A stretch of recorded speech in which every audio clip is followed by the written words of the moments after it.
muri urwo rwobo nta mazi yararurimo keretse ibyondo gusa, nuko Yeremiya asaya mu byondo.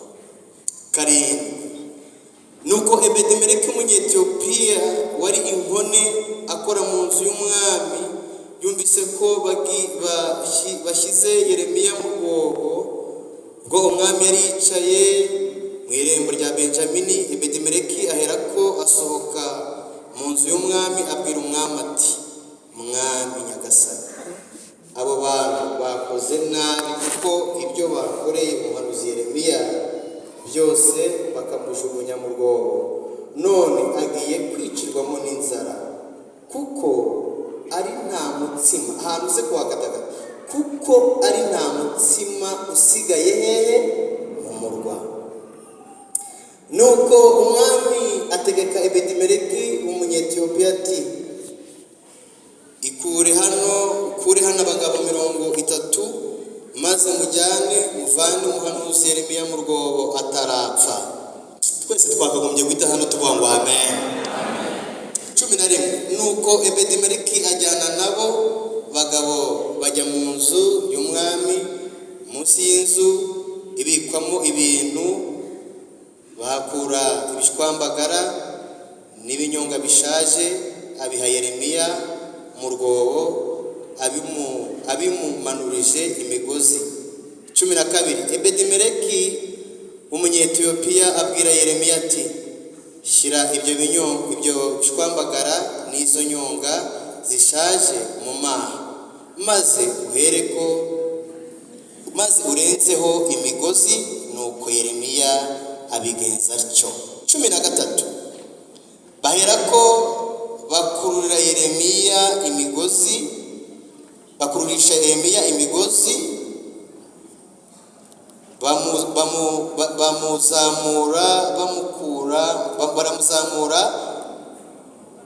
bamukura mu rwobo. Yeremiya aguma mu rugo rw'inzu y'imbohe. Imana itugirire neza. Yesu ashimwe. Hanyuma turagira ngo mubumbe Bibiliya zanyu, hanyuma niturangiza tuganire ijambo ry'Imana, ntacyo bitwaye, kandi ziko Imana hereka rivugana natwe mu buryo bw'ijambo ryayo. Agira ngo rero tuganire kuri aya magambo Imana impaye yashyize ku mutima. Ijambo Imana yashyize ku mutima agiye kubaganiriza, ijambo rivuga ngo iyi Imana ikigufiteho umugambi ntabwo yemera gupfira mu rwobo. Yesu ashimwe cyane. Iyi Imana ikigufiteho umugambi, Imana ntabwo ijya yemera ko upfira mu rwobo. Birashoboka barugushyiramo, birashoboka imigambi yabo yagerwaho, birashoboka bakunaga, ariko Imana ikigufiteho umugambi ntabwo ijya yemera gupfira mu rwobo. Sifa kwa Mungu. Abo turi kumwe mu nyikirize mvuge cyane ngo amen. Ni message, ariko birashoboka ko bitewe n'amasaha turimo wamunaniwe ntacyo bitwaye, uwo mwicaranye ntabwo bitewe n'uburyo nyumva ari ngari muri nge, uwo mwicaranye mumera ikiganza umubwire ngo umuntu Imana igifiteho umugambi ntabwo Imana ijya yemera ko apfira mu rwobo. Umuntu Imana ifiteho umugambi wayimuhaye iyo message, wowe nubona atabishaka ubyibwirire uti. Birashoboka ko ari na message y'abantu bake, ariko mubwire ngo umuntu Imana igifiteho umugambi ntabwo Imana ijya yemera ko apfira mu rwobo. Abo turi kumwe, haleluya, amen.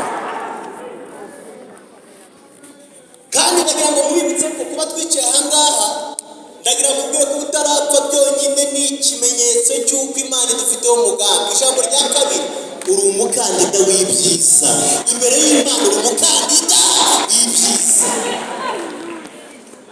Aya magambo dusomye,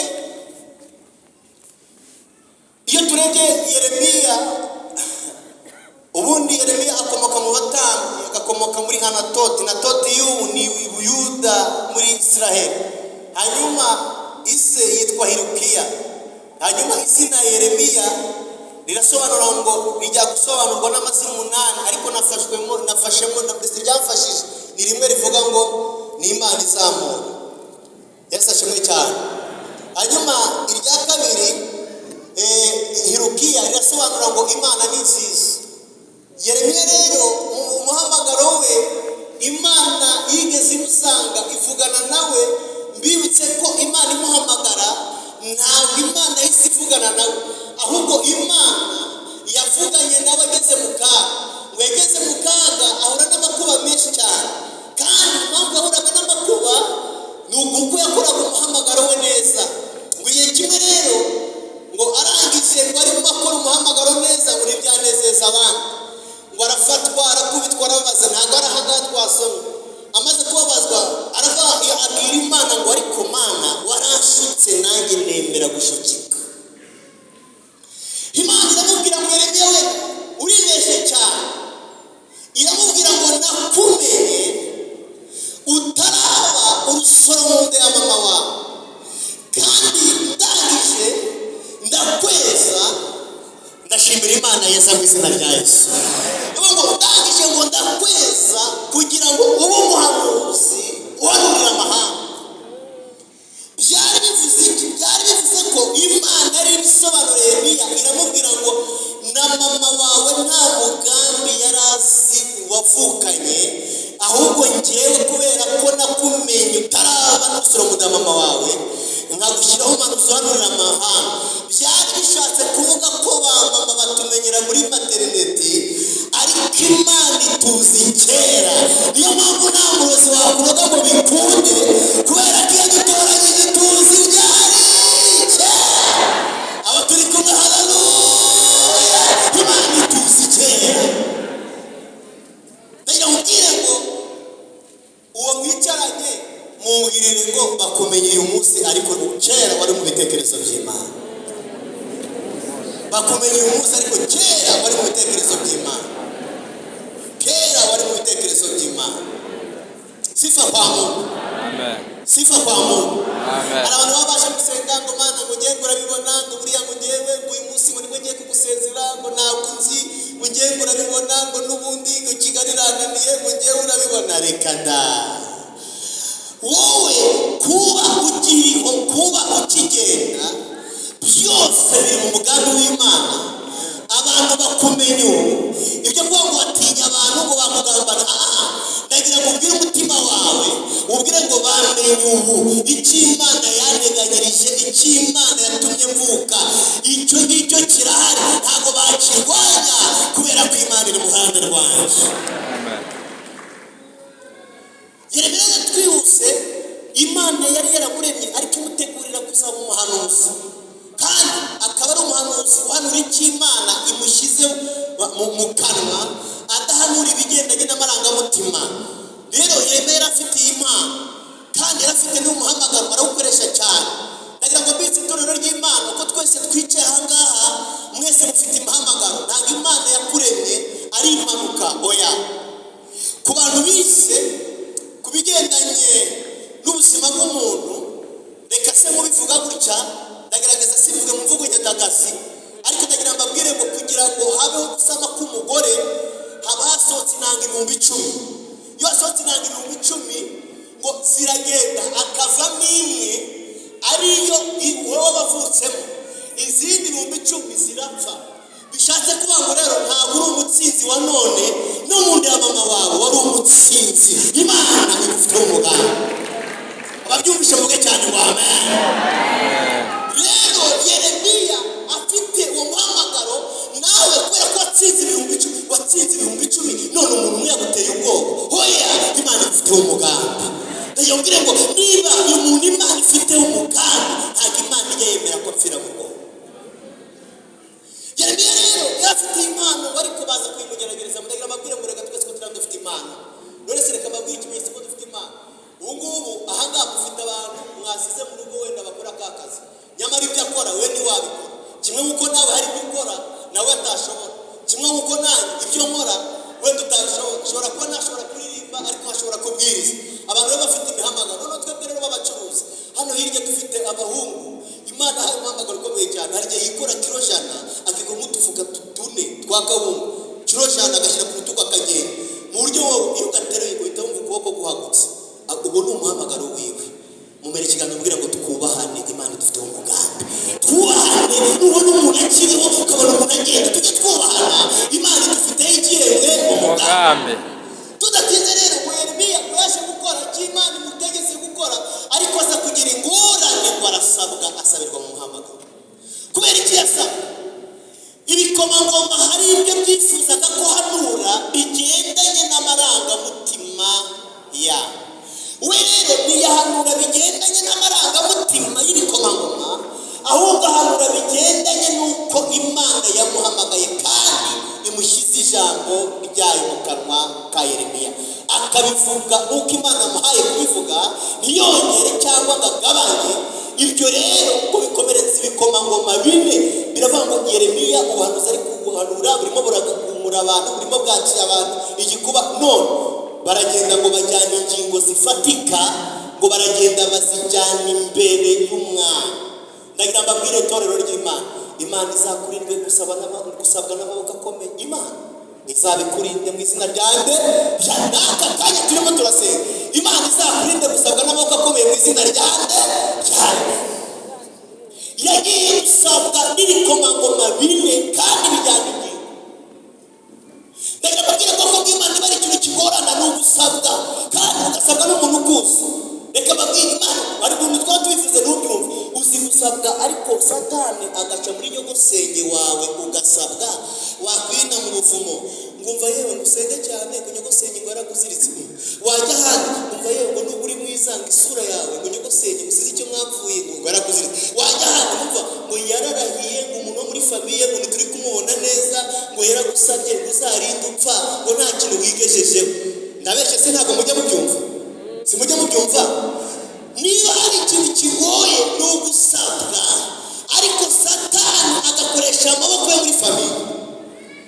Gusabwa Imana izabarinde, gusabwa na Satani Imana izabarinde mu izina ryanjye. Gusabwa uzi ko ari gusabwa ibi tumaze kuvuga, bakaba ugiye ngo nyogosenge yarakuziritse, gaho ugiye ngo tantine yarakuziritse, gaho ugiye ngo byaranze, aho ugiye washobora ugahomba, wajya Uganda bikanga, wajya kwa muganga hano saa munani z'ijoro karoti bakagurira hano wowe ukazegama zikanamba. Reka mubwire bamaso warasabwe. Gusabwa Yesu yigeze hano urubanuzi, ubundi Yesu yigishaga mu magambo aca imigani, ariko yabonye abigishwa basabye aravuga ngo ntabwo ndi guca umugani. Icya mbere arababwira ngo rero mwabigishwa banjye, Satani yabasabye, kandi nk'uko kubasaba yabasabye kugira ngo abagosore ku ntara, kandi arabagosora nk'ugosora amasaka. Aravuga ngo nabonye Satani amanuka ameze nk'ururabyo, kubw'ibyo birabasaba gusenga cyane. Isikuru ba Petero basaba nise ko tugiri kumwe, ninde waduhangara se duhe n'umuyaga turi kumwe nawe, umuyaga ahita w'icyaha. Twatugeze ahantu inzara itwishe agatubura amafi, twaba turimo tugenda twikoreye amabuye akavuga ngo muhindurire mu buryo bakaba yahindutse imigati. None siko byavanga. Reka rero amare gupfa.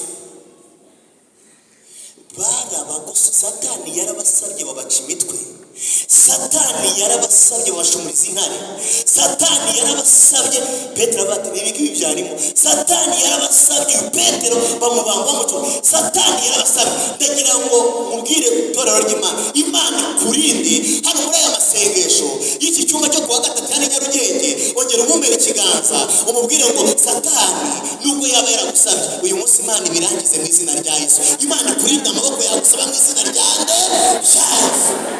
Imana ikurinde amaboko mu izina ryanjye Yesu. Gusabwa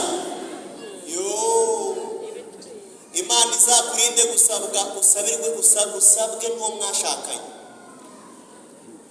Imana izabibarinde gusabwa, Satani agaca mu wo mwashakanye. Uravuga ati se ubundi nk'iyihaduye nayisangaga ndeba yego, wajyana umutima ukavuga ati se nk'ubu aba ni abadayimoni nashatse ni za karande. Kumbe Satani yaciye mu mugabo wawe aca cyangwa mu mugore, ariko urasabwa. Nyamara bamaso Imana ibarinde gusabwa n'abadayimoni mu izina ryanjye. Gusabwa Imana ibarinde gusabwa. Niba ari ibintu nabonye gusabwa, noneho reka rero Satani agusabire mu mwana wibyariye, akubwira ati mama ko nabuze ifege se, kandi biriya byo ntabwo nabishobora, nabonye ifege. ushaka ikizi wamaye na 500 aho ngaho nabuze icyuma nabuze kakora akakureba ijisho wase n'umudayimoni nabyaye ahandi umubyeyi avuga ati niyo basinda inavamo satani ongera umubere ikiganza umubwire ngo satani akurinde gusa bese Imana ikurinde gusabwa na satani mu izina ryande we bimubwira nacyo twamubwire ngo Imana ikurinde gusabwa na satani mu izina ryande yayo. Yeremiya rero yasabwe n'amaboko akomeye ngo barangije wumva aho babera bari. Ibi bikomangoma byari bikomangoma byatojwe, byari bikomangoma bari abahanga ngo bamaze kumusaba natinya Imana ngo bamusabye kugira ngo bamwice, ariko babera abagome icyo bamusabiye si cyo bamukoresheje. Muzi impamvu Imana yabikoze? Icyo bamusabiye si cyo bamukoresheje. ngo umwe yaravuze ati rero duhite tumwica, niyo gahunda twagiye kumusaba dufite duhite tumwica. Abandi ati oya ntabwo twamwica nonaha, abandi ati tumwice.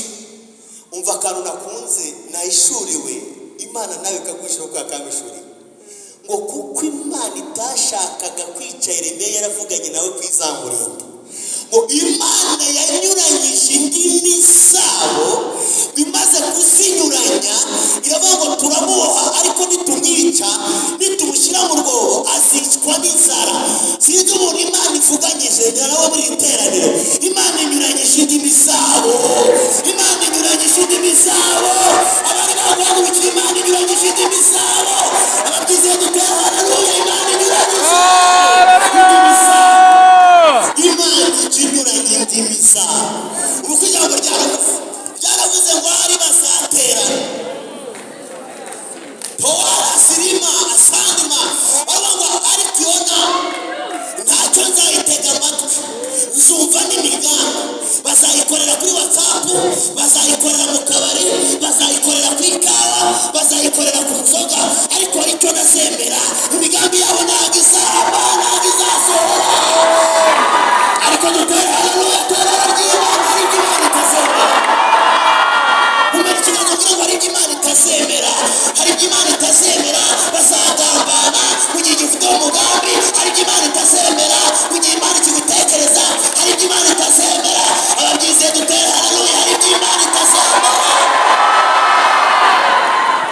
Hari ibintu Imana itazemera, hari ibintu Imana itazemera, Imana itazemera. Imana inyuranye indimi ngo baramumanura, ariko ko numva nkubwiye nanone iri jambo kuki umwuka ari gukomeza kurimbwira. Imana inyuranyije indimi ku buzima bwawe, Imana inyuranyije indimi ku buzima bwawe.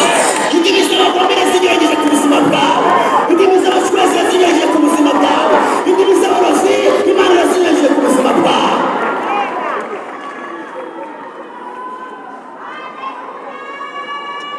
Amen. Umva wabera abagome ngo baramuboshye, barangije kumuboha ngo bamumanurira mu rwobo buhoro buhoro. Umva ukuntu aba bagome ari abatekinisiye b'abarozi, ntabwo batuma uhomba ngo iduka rihite risigarira amazi. Ni abagome barabanza bakakuboha, bakaboha abakiriya, bakaboha bizinesi yawe, bakaboha abana bawe, bakaboha visa yawe, bakaboha amahirwe yawe, bakaboha ibyo bintu byose. Kandi ukuntu ari abatekinisiye, iyo bamaze kukuboha ntabwo bakumanura mu rwobo witwa oya, ugomba gupfa gahoro gahoro, nibyo baba bashatse.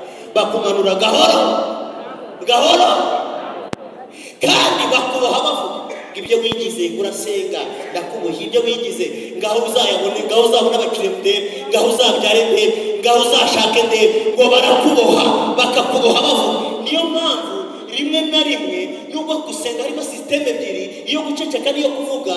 Mu kanya nituza gusoza, kuko batuboshye bavuga, turaza kwivumura tuvuga mu izina rya Yesu. Bibiliya yavuze ngo baragenda ngo bamushyira mu rwobo,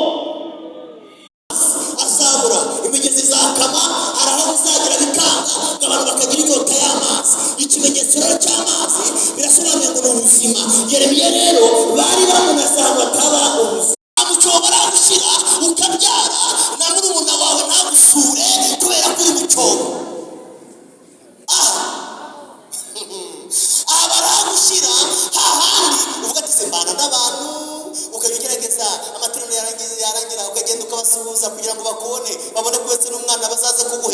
ntibazaguhemba ahantu uri mu cyobo kandi uranaboswe.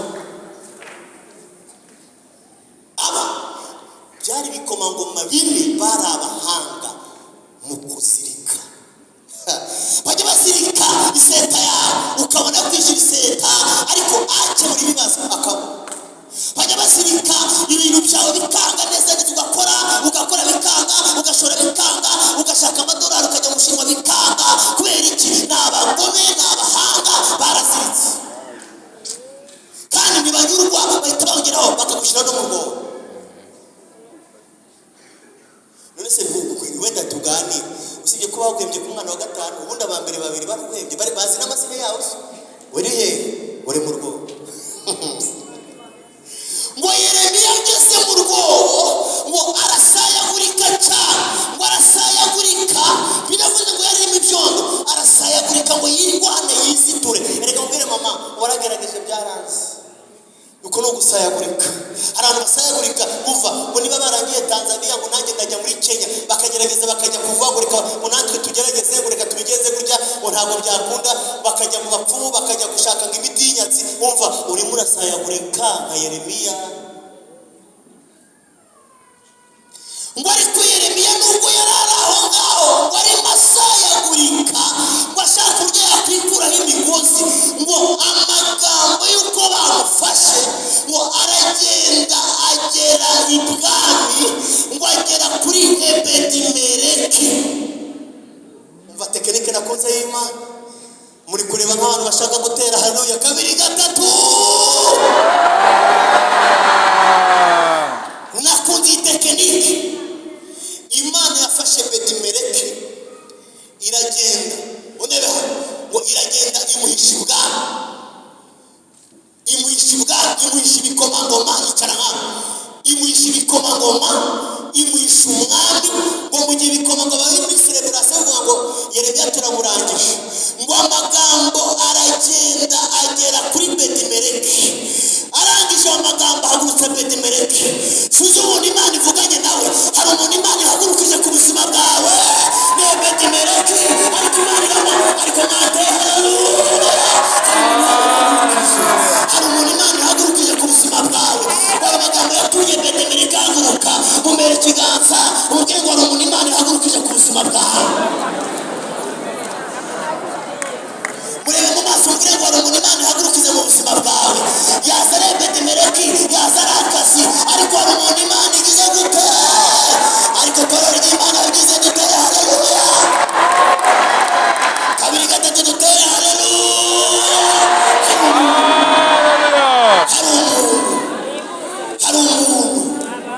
Hari umuntu Imana ihagurukije ku buzima bwawe. Mana ishimwe. Hari umuntu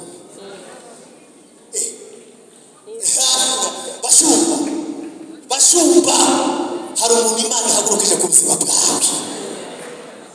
Hari umuntu Imana ihagurukije ku buzima bwawe. Reka babwire Isiraheli yageraga mu kibazo yakivagamo, Imana ihagurukije umuntu. Murabyibutse igihe Abafilisitiya barwanya n'Abisiraheli bamaze iminsi 40 ngo Goliyati aza akivuganga akigaragaza, kumva Imana yari yarabitse ka Dawidi igashyira hano abanza igatoza. Imana igitanga kuri udiswari irabanza imutoreza mu ishyamba. Na Mose mbere uko ajya gukora ibitangaza kwa Farawo yamutoreje ahatagaragara, ariko ya myitozo ayizana ahagaragara. Imyitozo ye tuyizanye, dufata imbaraga z'abapfumu, dufata imbaraga z'abarozi, dufata imbaraga z'abacwezi, dufata imbaraga ziturwanya. Iyi myitozo Imana imaze iminsi gutoza, hari icyo izakora, izagaragaza itsinzi.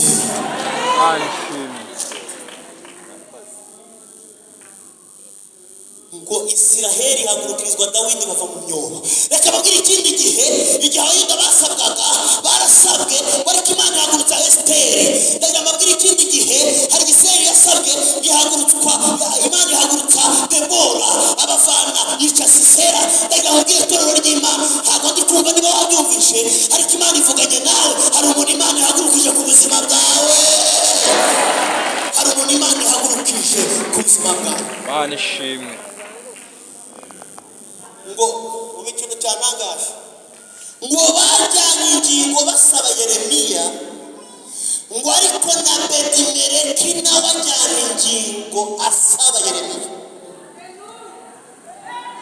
Aya masengesho yaba ingingo y'uko Imana yakurengera muri uyu mwaka. Aya masengesho y'itatu wasenze yaba ingingo y'uko abadayimoni Imana yabatatanya. Aya yakora yagutabara kubera ko ari ingingo wajyana imbere y'Imana. Abanyumvishe mutere haleluya kabiri gatatu. Imana igahagurukize Bedemeleki. Ariko wamba uri kumundebera mu maso kugira ngo Imana uyu munsi yagutekerejeho igahurukirize Bedemeleki. Mumere kiganza mubwire ngo Imana uyu munsi yagutekerejeho uko waje gusenga. Imana igahurukirize Bedemeleki. Bedemeleki yaza intambara zikarangira. Bedemeleki yaza ayo marira akarangira. Bedemeleki yaza nawe igishoro kibona. Bedemeleki yaza ugasubira ku kazi. Bedemeleki yaza ishingiye umwaro ukakivaho. Bedemeleki ariko mwate haleluya. Bedemeleki Imana umwikize ntacyo bitwara ngo muzikira Imana yari yarakoze kubera ko yari yarahishe Bedemeleki bwami. Cyari igisobanuro ko Imana yari yarahishe imbaraga zizatabara Yeremiya. Ariko cyari igihe cy'uko Imana izigaragaje ngo hanuriye mu ijambo. Igihe cyageze ngo Imana igaragaza imbaraga yayo yarabitse ku buzima bwawe. Igihe cyageze ngo Imana igaragaza imbaraga yayo yarabitse. Yarazibitse uraseba, yarazibitse urasuzugurika. Ariko igihe cyageze ngo Imana igaragaze kabiri gatatu dutere haleluya. Imana yazigaragaza imbaraga wasandira fora sandira Imana. Imana ikigaragaza imbaraga yari yarabitse.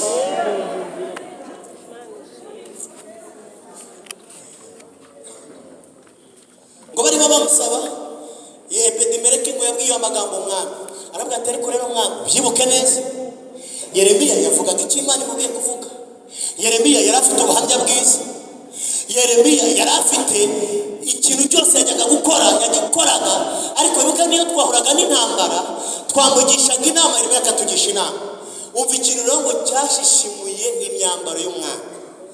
Ngo yaramubwiye ngo nta mutsima usigaye hehe mu murwa. Urebe neza aho ukorera uganira umutima wawe. Uraza kumbwira niba hari umutsima cyangwa udahari. Urebe mu kazi uri gukora uraza kumbwira ko hari umutsima uhagije waguhazanye n'abana bawe. Uze kureba umbwire niba ibyo wikiza bingana n'ibyo ukonsoma. Uraza kumbwira niba hari umutsima usigaye. Ibyo bintu ngo bikubita umwami mu matwi we ngo aravuga ngo nta mutsima usigaye mu murwa. Kandi iyo umwami yajyaga agira ikibazo ngo yagishaga inama Yeremiya akamugira inama avuga ngo none Yeremiya agiye gupfa ndebe. Umva ijambo yamubwira ry'ubuhanuzi. Abatukirika musifa kwa Mungu. Yamubwiye bwira Bedemeleki ati iyo tugende ufate Yeremiya umutabare atarapfa. Niko ijambo ryavuze muri iri teraniro. Imana igutabaye utaramwara. Imana igutabaye utarasara. Imana igutabaye gereza batarayifungura. Imana igutabaye utaramwara. Imana igutabaye utarapfa. Imana igutabaye utaramwara. Ariko abagize dutere haleluya. Imana igutabaye utarapfa.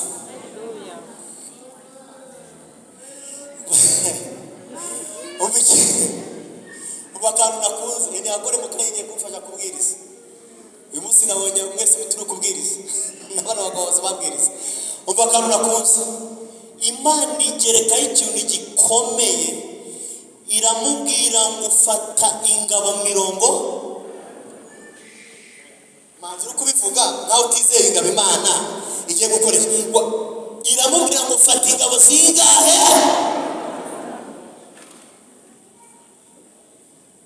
Reka wenga nubwa mbere bikoze ariko mu mbabarire igiye kubikora.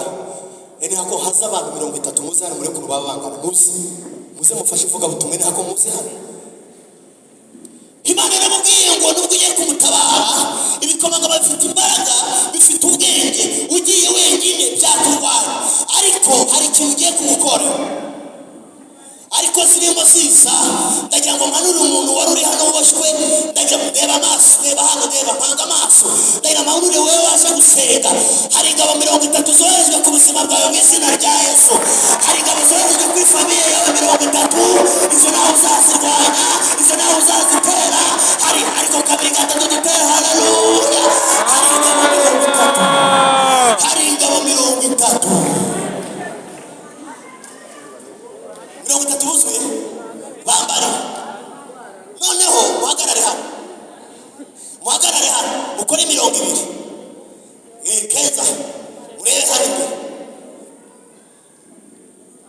ndashaka mu murongo hano 30 baruzuye uya murebe hano mukore uruziga murebe hano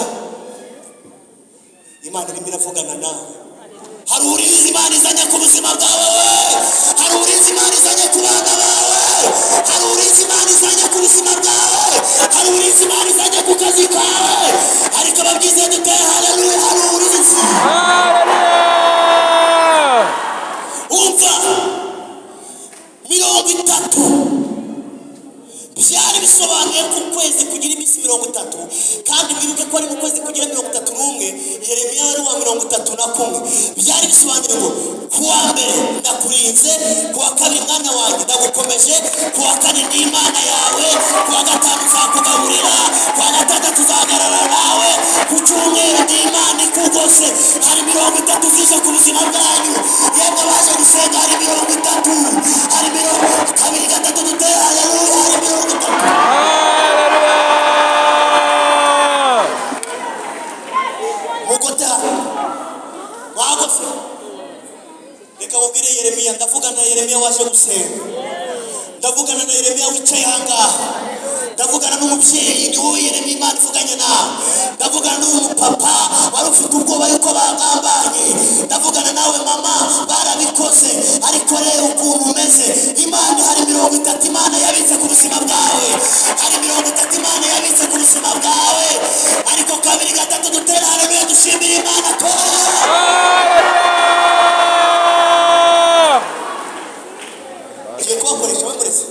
mukomeze uyu muntu urimo hano sipure cyara n'undi bagutanze urugero mukanje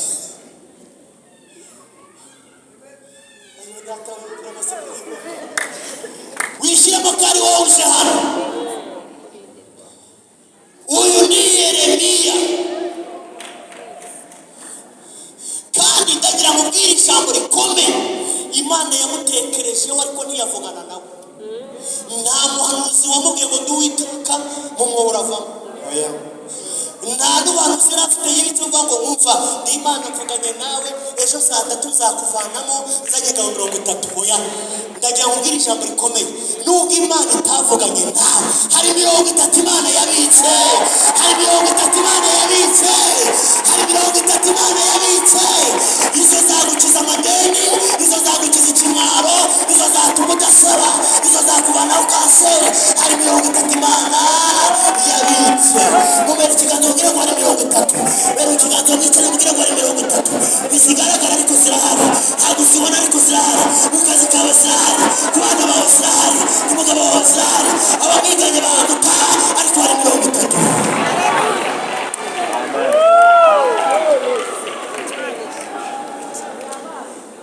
ndagira ngo muse nk'abamuvinga mumuvinge 30 n'izi muvinge ziza c'est prier gato guma agiye gutera intambwe gato urebe ukuntu agiye kugenda nazo zikagenda najya inyuma zirajya inyuma najya imbere zirajya imbere icyerekezo ingabo 30 ziri kumwe nawe ntabwo ziyobora ahubwo ziyoborwa nawe mu kazi uri kumwe nazo wagiye mu Bushinwa uri kumwe nazo kwa muganga uri kumwe nazo bakurwanyije uri kumwe nazo bagwize uri kumwe nazo ariko byose dutera haleluya uvuga ujya ushaka zimukurikira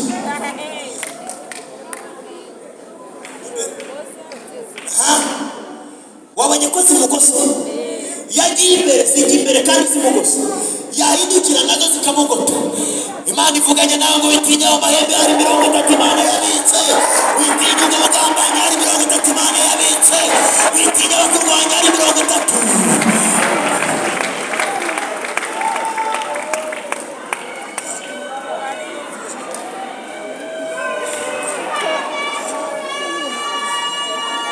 Ndagira mubwire ngo warasuzuguwe, baguhimbye amazina, bavuga ko utazi gukora, barakumwaza, Imana iraceceka. Wewe baraguhagurukira n'umuryango bavuga ngo bashatse umugore w'ikigoryi, ariko ndajya mbwire mama, ntabwo uri ikigoryi, ntabwo uri igicucu nk'uko umugabo wawe abivuga. Oya, reka araza abone 30 Imana yahagurukije, araza abone 30 Imana yahagurukije.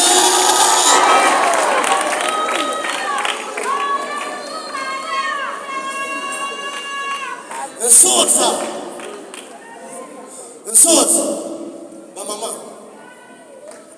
mushakire dusharupe dutanu, kuko mugiye kumfasha agiye gusoza muri hano.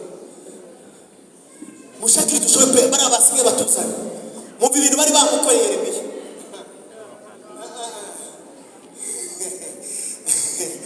Sefire ngwino hano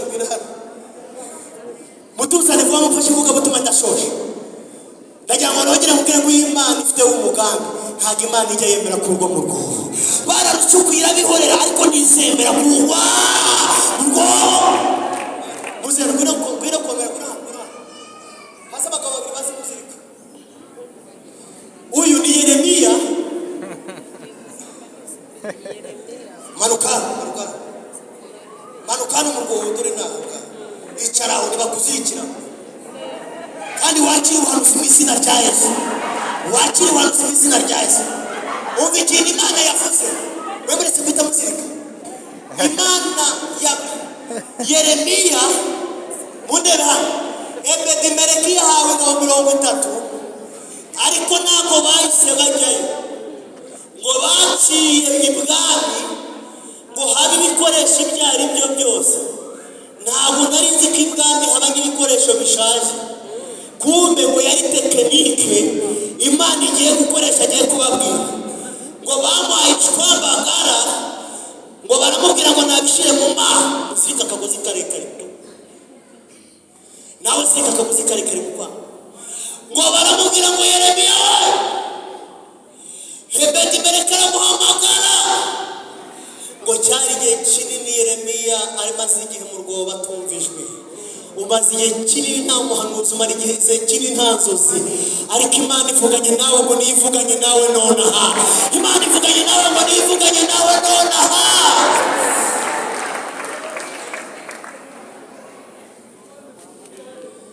Noneho ubwo ukuntu bavuze ngo bakimara kumuzirika, uraza kumuzirika musigara n'ipfundo muzi hano beko ko mu mukuru, ngo bakimara kumuzirika kumbe 30 ziri hano ku mwobo zigize gute?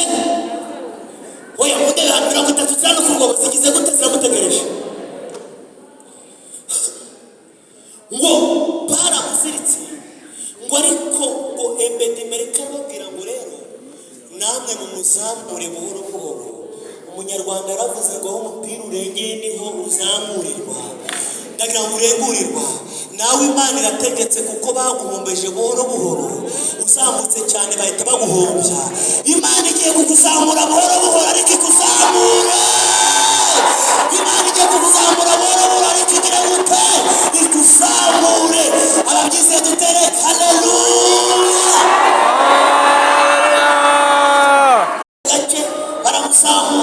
Baramusamura agera hejuru, ahita ajya muri 30, ajya muri 30, baramufata. Ntabwo nzi umuntu Imana ivuganye nawe. Imana ikuvanye mu rwobo, Imana ikuvanye mu rwobo, Imana ikuvanye mu rwobo, Imana. Kabiri gatatu dutere haleluya.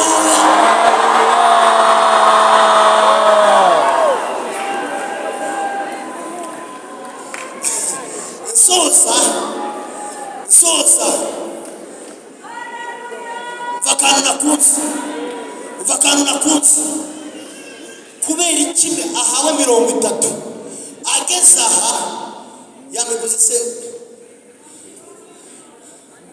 umva ko bimeze ageze muri 30 ntago imigozi yamanukanye mu rwobo yongeye kuyitunga ahubwo 30 zaramubohoye zimuvanaho ya migozi niba yaraboshye amaguru cyangwa amaboko cyangwa ahantu hose bamuboshye hanyuma bamubohoye bafatana ya migozi ibyo bakohesheje Imana irabicagaguye muri iri teraniro ibyo bakohesheje Imana irabicagaguye muri iri teraniro ibyatsi abarozi ibyatsi abapfumu ibyatsi bakurwanya Imana irabibatse kabiri gatatu dutera haleluya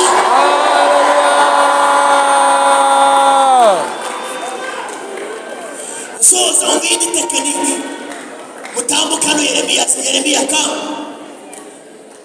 najya kubwira ngo one day God will come umusume Imana yawe izaza umusume Imana yawe izagaragara ku Yeremiya ari hano nubwo kuba mu rwobo ariko Imana imubohoye abamuboshye batarapfa Imana ikubohoye uburozi wakubohoye batarapfa Imana ikubohoye uburozi wakubohoye Imana irakubohoye wakuronsa gihari muzikira Imana yarikoze nubwo yarahawe 30 inyuma yawe yari zishinzwe kukurwanira sohejwe n'Imana itakwe merako uri inyuma yawe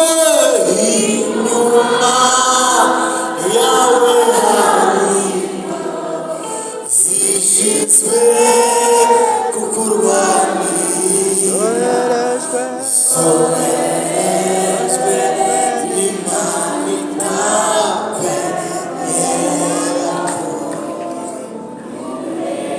murebe utamusuje ugire